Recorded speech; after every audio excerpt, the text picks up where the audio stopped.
में आपका स्वागत है। आज हम चर्चा करेंगे मानव अधिकार के बारे में। मानव अधिकार, ह्यूमन राइट। तो सीधी सीधी इसकी सिंपल परिभाषा एकदम, मानव अधिकार क्या है? मानव अधिकार वे अधिकार है जो हमें एक मानव होने के नाते प्राप्त है। तो मानव एक विवेकपूर्ण प्राणी है और इसी कारण इसको कुछ ऐसे मूल तथा अहरणीय अधिकार प्राप्त होते हैं जिनको हम छीन नहीं सकते, जिसे सामान्यतया मानवाधिकार या मानवाधिकार कहा जाता है। तो जो मानव अधिकार है का इसका जो अस्तित्व है, मानव अधिकार का जो अस्तित्व है वो मानव से संबंधित है कि मानव है तो इसको मानवाधिकार प्राप्त है। तो जो मानव अधिकार है तो इनका अस्तित्व किन के ऊपर है? इनका अस्तित्व इसलिए है कि ये हमें मानव होने के नाते ये हमें प्राप्त है। तो यह जो अधिकार है, ये जो मानव में ये जो अधिकार जो निहित होता है, जिसको मानव अधिकार कहते हैं या मानवाधिकार कहते हैं, ये जन्म से ही निहित होता है। जो ही मनुष्य जन्म लेता है स्वतः ही उसको मानवाधिकार प्राप्त हो जाते हैं। तो जो मानव अधिकार है, इस पर मूल, वंश, जाति, धर्म, लिंग इत्यादि का कोई प्रभाव नहीं पड़ता।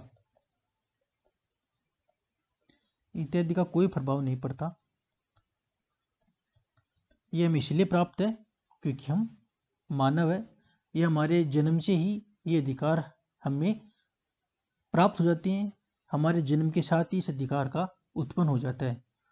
तो ये नहीं देखा जाता है कि इस व्यक्ति की राष्ट्रीयता क्या है, इस व्यक्ति का धर्म क्या है, लेकिन ये अधिकार उसको मिलेंगे क्योंकि वो एक मानव है, वो एक मनुष्य है और ये मनुष्य की गरिमा एवं स्वतंत्रता के लिए ये अधिकार आवश्यक है।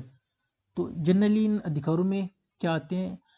इन अधिकारों में आते हैं कि ऐसे अधिकार जिससे उस व्यक्ति के शारीरिक, नैतिक, सामाजिक, भौतिक कल्याण आवश्यक हो, वो एक गरिमापूर्ण जीवन यापन कर सके। तो जो ऐसा अधिकार है, जो समानता, स्वतंत्रता, जिसमें जीने का अधिकार भी शामिल है, भोजन का अधिकार इत्यादि कई प्रकार के अधिकार हैं। मतलब ऐसा कोई भी अधिकार जिसका सीधा सीधा संबंध मानव की गरिमा से है, एक उसकी गरिमापूर्ण जीवन से है, वो सारे के सारे अधिकार किस में शामिल है? वो सारे के सारे अधिकार मानव अधिकार में शामिल है। इसलिए इनका नाम भी हम देखते हैं, इन्हीं को हम फंडामेंटल राइट्स कह सकते हैं, इनको हम बेसिक राइट्स कह सकते हैं, इनहेरेंट राइट्स कह सकते हैं, नेचुरल राइट्स कह सकते हैं, बर्थ राइट्स भी कह सकते हैं। लेकिन इनका एक कॉमन जो नाम है उसको हम ह्यूमन राइट के नाम से जानते हैं। तो जो अंतर्राष्ट्रीय विधि है, तो उसमें हमने पहले भी इसके बारे में चर्चा की कि अंतर्राष्ट्रीय विधि का जो लक्ष्य है वो केवल और केवल राज्य है। जो अंतर्राष्ट्रीय विधि का जो भी सब्जेक्ट है वो राज्य है। अंतर्राष्ट्रीय विधि में जो व्यक्ति है, इंडिविजुअल, उसका कोई भी स्थान नहीं है।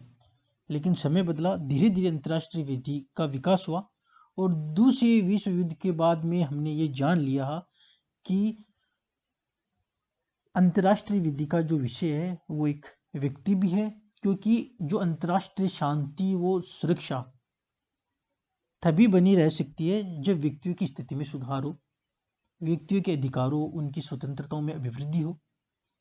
तो राज्य ने अनेक अधिकार जो प्रदान किए हैं, उनमें से एक सबसे महत्वपूर्ण अधिकार है वो है मानव अधिकार। तो वर्तमान में जो अंतर्राष्ट्रीय विधि का विषय है वो एक राज्य भी है और इसके साथ साथ व्यक्ति, अंतर्राष्ट्रीय संस्थाएं, ये भी अंतर्राष्ट्रीय विधि का विषय है। मानव अधिकारों का जो हमारा भारत का संविधान है, उसका जो हम भाग 3 पढ़ते हैं, मूल अधिकार, फंडामेंटल राइट्स, वो भी अपने आप में मानव अधिकार है।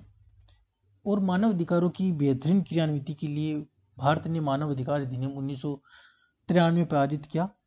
तो इसमें भी मानवाधिकार की परिभाषा इस प्रकार दी गई है कि मानवाधिकार से तात्पर्य प्राण, स्वतंत्रता, समानता और व्यक्ति की गरिमा से संबंधित ऐसे अधिकार अभिप्रेत है जो संविधान द्वारा प्रत्याभूत किए गए हो, अर्थात जिनकी गारंटी हमारे संविधान ने दी हो, या अंतर्राष्ट्रीय प्रेस संविधाओं से सन्निविष्ट जो अंतर्राष्ट्रीय देशों के बीच जो अंतर्राष्ट्रीय करार होती हैं उनसे उत्पन्न और भारत के न्यायालयों द्वारा परिवर्तनीय है। तो ऐसे अधिकार को हम मानव अधिकार कहते हैं।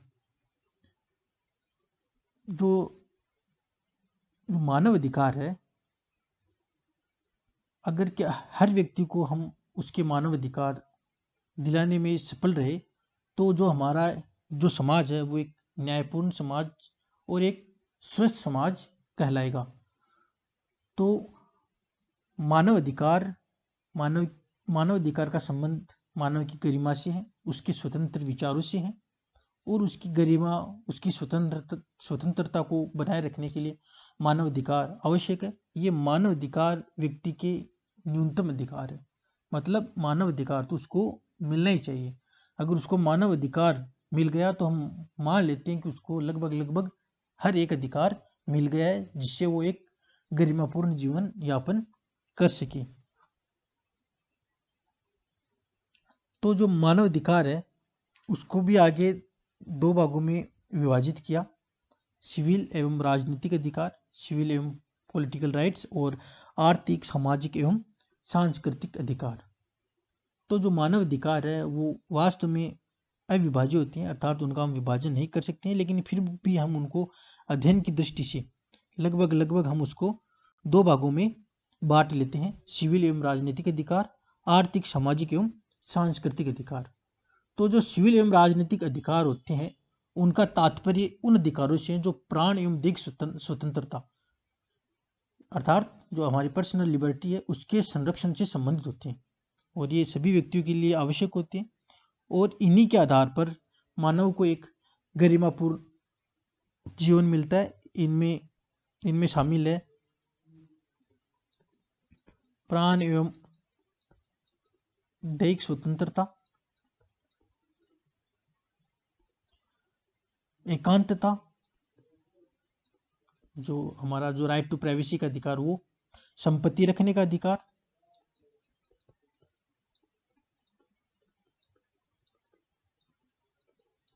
यातना से स्वतंत्रता, अमानवीय एवं अपमानजनक व्यवहार से स्वतंत्रता इत्यादि जो अधिकार है वो सिविल अधिकार है। एवं इसमें जो राजनीतिक अधिकार है, तो राजनीतिक अधिकारों से तात्पर्य उन अधिकारों से है जिसमें किसी व्यक्ति को राज्य की सरकार है,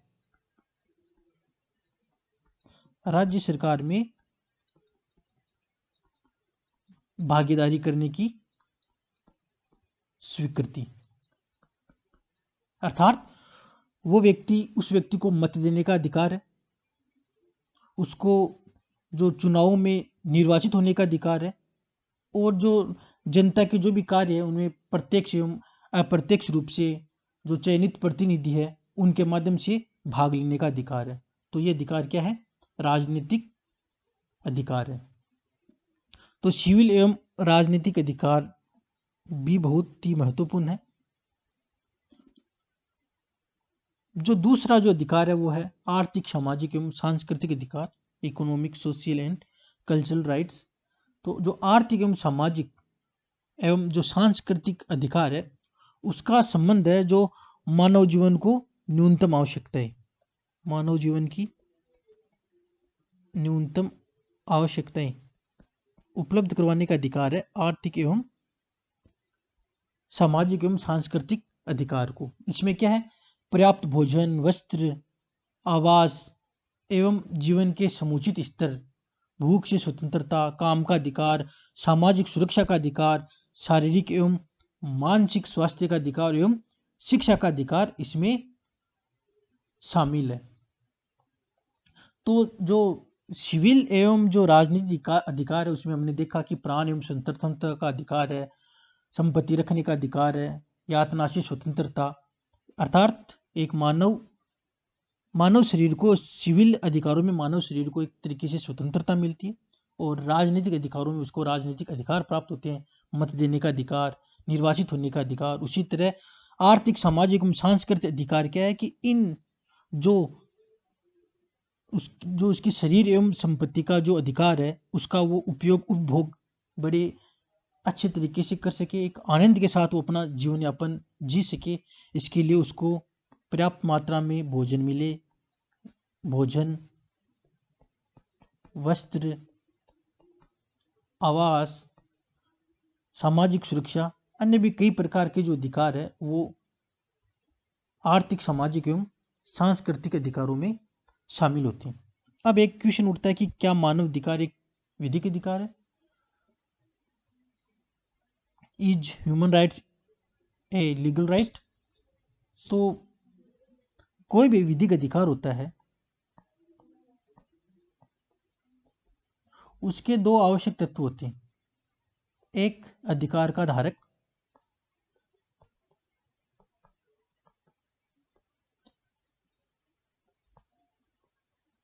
होल्डर ऑफ द राइट, और दूसरा होता है कर्तव्य द्वारा आबद्ध व्यक्ति।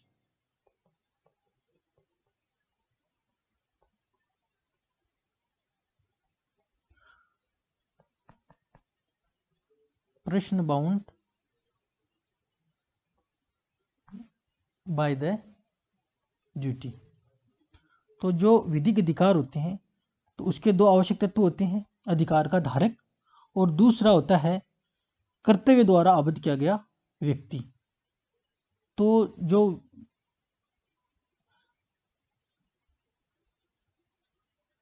जो प्रत्येक अधिकार है वो दो या उससे अधिक विधिक व्यक्तियों के बीच संबंध को बताते हैं। अधिकार एवं कर्तव्य परस्पर संबंध रखने वाले होते हैं, अर्थात एक व्यक्ति को अधिकार बिना दूसरे व्यक्ति के कर्तव्य से नहीं मिल सकते।